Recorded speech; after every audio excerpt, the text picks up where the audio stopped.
Well, hello everybody. Thanks for taking the time out to join us today. My name is Chris Fogarty. I'm talking to you today from my home here in Windsor in the UK, where it's starting to feel like winter is properly settling in. The goal of today's session was just to share some feedback with you and answer some questions that we're seeing come from our clients right now. We know this has been one of the toughest years in recent memory to try and do business in. Yet despite that, we're seeing quite a lot of optimism amongst our client base, and a lot of them still with healthy expansion plans for next year and beyond. So how we've done this, we've picked a big topic, right? Mistakes to avoid when growing internationally. So we've just taken a slice of that for today. We're particularly looking at how you manage relationships with your employees when moving into new countries. That's really the essence of the topic that we're going to try and share some best practice with you today. How we've put this together, a while back I asked one of my colleagues to just do some kind of informal research with her clients to see if there were some trends coming up, if there were particular questions that were being asked, some concerns that were being raised more frequently than others. And so she's assembled those into a bit of a Q&A that we'll have. So I'll let my colleague Chiara introduce herself and say hello to you all. Hi, Chiara. Hi, Chris, and hi, everybody. It's really a pleasure to be here with you today. Yeah, as Chris mentioned, we've been working in the global mobility and international environment for different years. And especially during this very last year, this incredible year that everybody is experiencing at the moment, I had the privilege to be in contact with so many companies and decision makers and team leaders, ranging from finance departments, HR, procurement. And even if the specific cases, of course, are different, you know, in my daily activity, I can talk to entrepreneurs of young startups, which maybe are on the market since 2 or 3 years, up to huge corporates, which are about to launch the new next $1 billion project in some remote location. And even, of course, the dynamics are different. When it comes to global expansion, there are some trends and there are some common problems and mistakes as well that the companies, no matter what the size, the product, the countries are facing. And talking about concerns, one of the major beliefs and questions that I'm often asked is, well, let's say that nobody wants to break the law, right? Or at least we hope that nobody wants to. And one of the questions that I mainly ask is, okay, Chiara, we want to onboard those people in ABC country. We want to open up the business in that country. Do we have to set up a legal entity in that specific country to be compliant with the law? What is your vision about that, Chris? So there's, I guess, a short answer and a longer answer. The short answer is no. It's not always necessary to establish, I'm going to call it a corporate footprint, and I'll explain why in a second, but specifically a legal entity in order to trade in a new country. It's not always necessary. However, it depends on the nature of your business. If you're in let's say, a capital intensive business where you have facilities that you need to operate from in that new country, you have a distribution requirement and you're going to build a warehouse there, you know, of course you're going to need to establish yourself as a legal entity in that market. However, at the other end of the spectrum, if your first foray into a new country is to hire a handful of business development managers and maybe a product specialist and let's say an account manager, it's very likely that you don't need to establish an entity there, and actually doing that might slow down your rate of growth. So short answer, no. Longer answer is what we're trying to make sure is that you don't buy a problem for tomorrow by mismanaging the way you enter new markets. And with a bit of luck, we'll get to talk more about that during the session. Okay.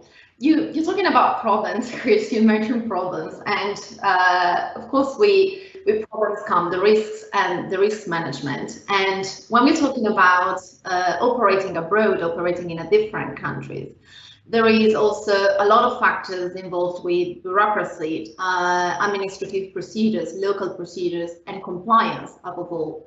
In your opinion, what are the major compliance risks associated to this global expansion? So there's quite a few. I would say if we've seen a bit of a trend, particularly with startups who maybe are at a very entrepreneurial stage of their growth, there's a dynamism to the business, and they are just looking to be effective and operate quickly in a new market. We've seen, I'll call it a misuse of some kinds of business visas just to get people into the country quickly and have them operating. And look, that goes on. However, it's one of those situations where it feels right today, but can buy you a significant problem tomorrow. And another challenge is just keeping really accurate data. If you're moving your staff around to help grow the business, making sure you always know how many days they're spending in each country so that you're not triggering personal tax liabilities for them. So keeping really accurate tax calendars, and also making sure that there's no corporate behavior that you're doing in that country that could reasonably be assumed to say, hey, you now have a corporate footprint in this market. You are here, you have to pay corporate tax, you have to register yourself for VAT or GST. You know, those problems, if you don't manage your growth in the right way, can all of a sudden come up out of nowhere and can be a little bit brand threatening if you're caught abusing the visa system. You know, if you have certain kinds of jobs that are always going to need work permits, get the right work permit. Don't short circuit it because you potentially will be buying a bigger problem around the corner. That's clear. Talking about managing in the right way and always knowing the data, actually what you just said reminds me of a very lovely and interesting conversation that I recently had with head of HR, and she's based in the UK and the headquarters of the company is based in the UK. And this leader, actually, she completely opened up and she told me, you know, Chiara, I'm kind of becoming very frustrating in managing our subsidiary abroad. So a company again is in the UK and they have subsidiaries in Spain and Italy, and the culture is completely different and the mentality is completely different. And even if, of course, we have local providers over there and local advisors, when it comes, for example, to costs, I always have surprises at the end of the month, and it's very difficult for me in terms of the strategy. If I want to implement, for example, HR policies or strategies, it's always very difficult to manage the risk well, and there are always surprises and not managing the situation. There are always problems. In Italy, we have a say that is, the devil is in details. And if we're thinking about especially the costs, what may be the hidden costs that managers and decision makers should look at? What are the hidden costs that maybe we even do not consider when we're thinking about a global expansion? So what are some of the hidden costs? I'd say one of the big ones is assuming, maybe through naivety or maybe just through lack of experience of doing business in the new country that you're moving into, that setting up a company, setting up an entity, hiring staff, dealing with suppliers, filing tax returns will all be as straightforward as the home country that you've been used to. So in your example, Chiara, you picked an interesting set of countries there, and I hope you don't mind me saying this because you're Italian, but you know, Italy is one of those European locations which, you know, has its own set of red tape to navigate through. It has its own set of bureaucracy to navigate through, and trying to manage that process from afar, if you don't speak the language, if you don't have local representation on the ground to help navigate those, can not just be a hidden cost, it can be a hugely frustrating challenge. And in other markets, you know, you can set up an entity in 24 hours, register for tax, and be fairly operational quite quickly. So I think one of those hidden costs is misjudging how long it's going to take to activate that business entity.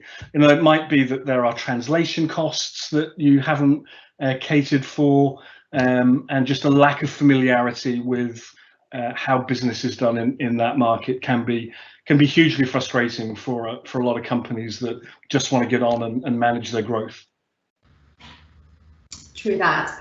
And talking about setting up entities, we are approaching different business models here. And when we research information, for example, one of the major resources, of course, the internet, right? We are looking for new information if you want to find and digging up a little bit. And for example, we Google on the web global expansions, and we come across an incredible variety of acronyms and name. You know, when we Google, for example, global expansion, we can find just GEO, EOR, PEO. There are so many acronyms that can create a lot of confusion, especially this is something that I experienced, for example, in first place as a not English native speaker.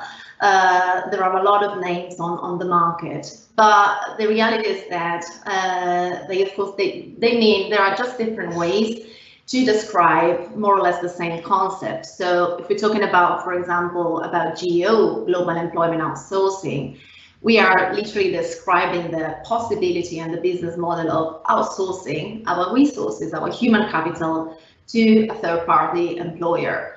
But this is a very delicate dynamics. So it's really a dynamics that involves different players, the employees, the original employer, the new partner, and different scenarios.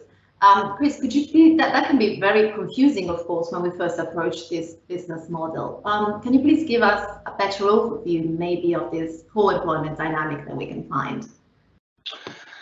So yeah, I think the slide that's on screen now kind of paraphrases that question as, what is a co-employment dynamic? And I might just take a second to be quite specific with what I'm going to talk about here. So you mentioned all the acronyms that are rife in this space.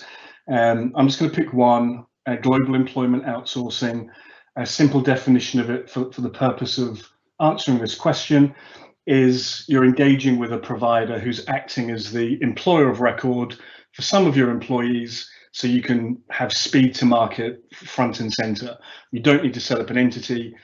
You're working with a partner who's the official employer, who then, to all intents and purposes, seconds those employees back to you under an agreement. I think there's almost a danger in the word outsourcing. Sometimes it implies some kind of lack of ownership over the employee relationship, and I much prefer to talk about it as co-employment, where, let's say this, the lines of demarcation should be crystal clear. If we were acting as the employer of record, what exactly are our specific responsibilities? And they might include payroll administration, tax calculations, benefits management, leave accruals, and frequently more, but it should be very clear to the employee, crystal clear to the client, that we know who's doing what.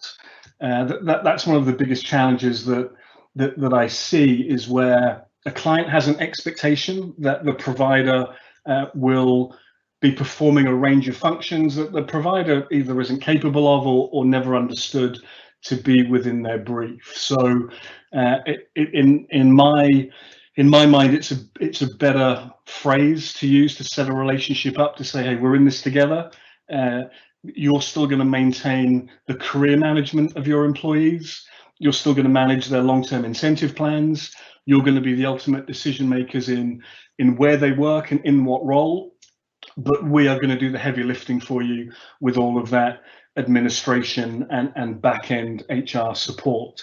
So I think that's the best way I can answer it, Chiara, is a co-employment dynamic works if everyone knows their roles and responsibilities and they're documented properly during the setting up of that relationship. Somebody doesn't document properly, and this is one of the major problems. So what can we really expect when we partner with a geo company? That's a very open question. I would say know what you're getting into. You know, at a basic level, the range of services are very likely to be tactical at the beginning and quite administrative. You're likely to be looking for someone that can reliably do payroll calculations with the correct tax deductions, with the correct social security obligations, a very clear gross to net calculation for your employees, and a very clear grossed up calculation so that the business knows the total cost of having that employee in country. So at a very basic level, you want tactical support. What we're seeing now from a lot of our clients is they're looking for more strategic support. That they don't just want a pay slip produced at the end of the month. They want someone where they can pick up the phone and say, hey, over the next 6 months, 12 months, 24 months, we're looking to expand into these markets, into these specific countries, into these specific cities. What's in store for us? What's it going to cost us? What's the best way of doing that? So again, the best way I can answer what to expect. Expect at a minimum reliable, accurate data around payroll administration. That should be fundamental. But I think now in this marketplace, you've a right to expect, let's call it a strategic growth partner, someone that's going to go on that journey with you over years to come. Okay, but talking about partners, actually that was spot on, because when I talk to our clients and to the companies that we're facing, one of the problems that they're looking at is that there are such a variety of ranges of services and different partners that we can choose. So how do we choose actually the right geo partners? How do we know if I have to open up to my global expansion and choose a proper partner to grow my firm, to grow my business? How can I be sure that I'm choosing the right partners for my purposes? I might be so cheeky as to turn that question around and say, here's how you choose the wrong partner, or here are how potentially you could be developing relationships that aren't perfectly suitable. One of the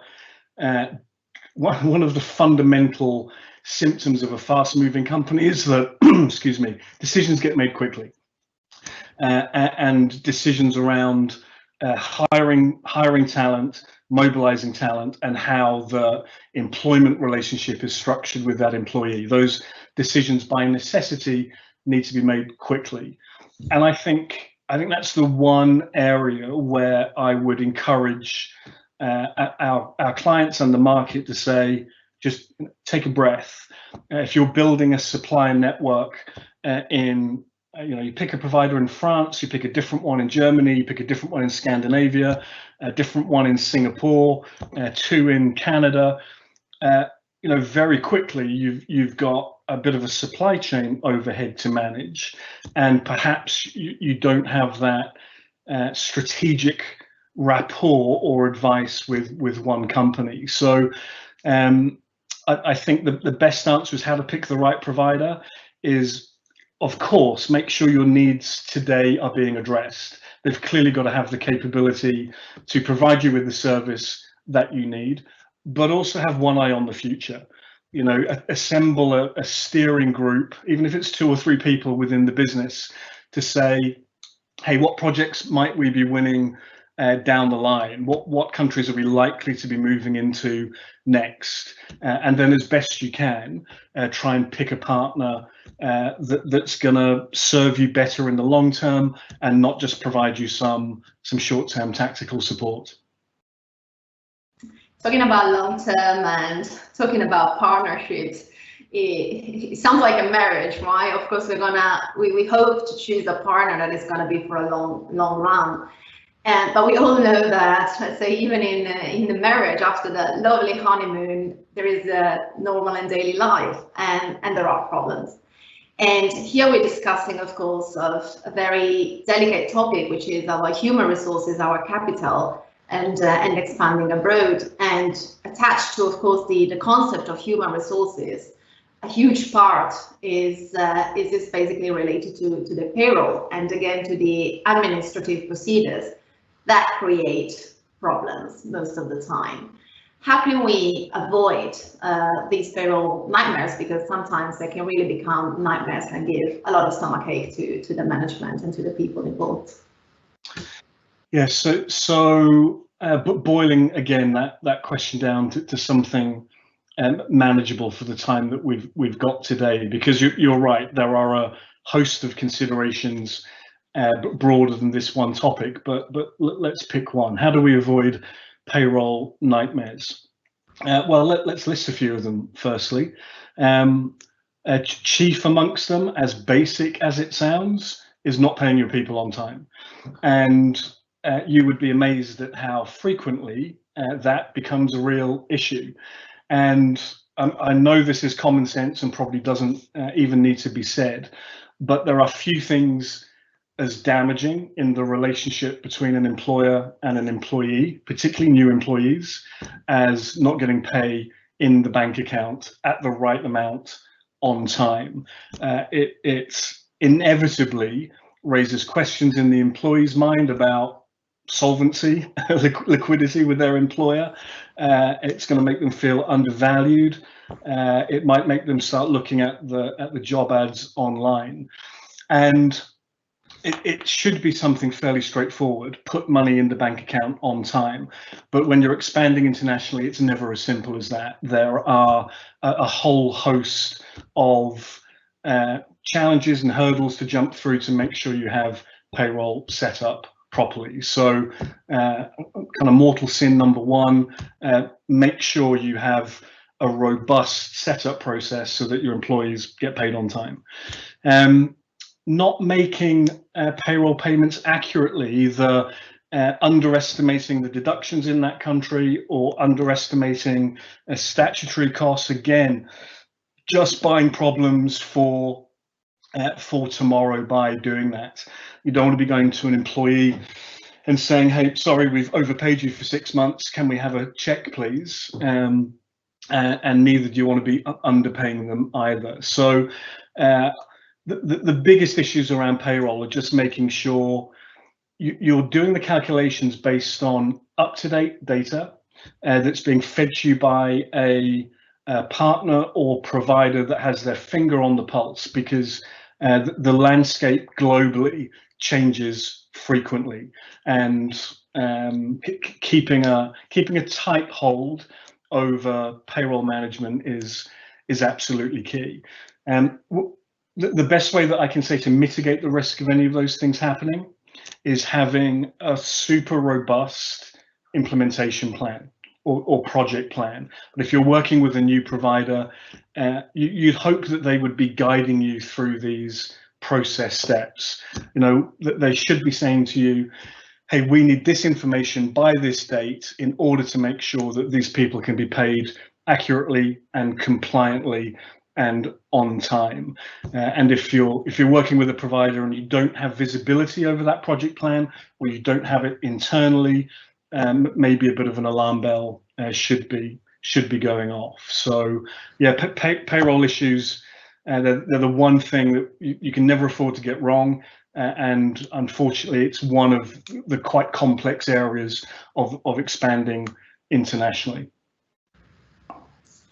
Talking about expanding internationally, a very common comment and concern that I just recently come across is we're talking about global and we're talking about expansions. And when we're thinking about global and internationally, we are immediately thinking about global mobility and expatriates. But the world is inevitably changing, and I guess that everybody is experiencing that in this particular moment. What do we have to expect when we come to the expat? Everybody is working from home at the moment, or most of us. some of the borders, or the majority of the borders, are still closed or about, unfortunately, to close again.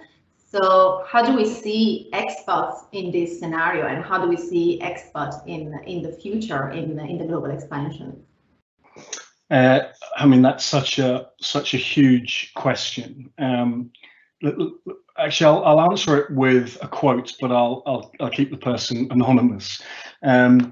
A good friend of mine who's worked in global mobility, dealing with expats for many years, said to me over a virtual coffee that we were having a few months ago.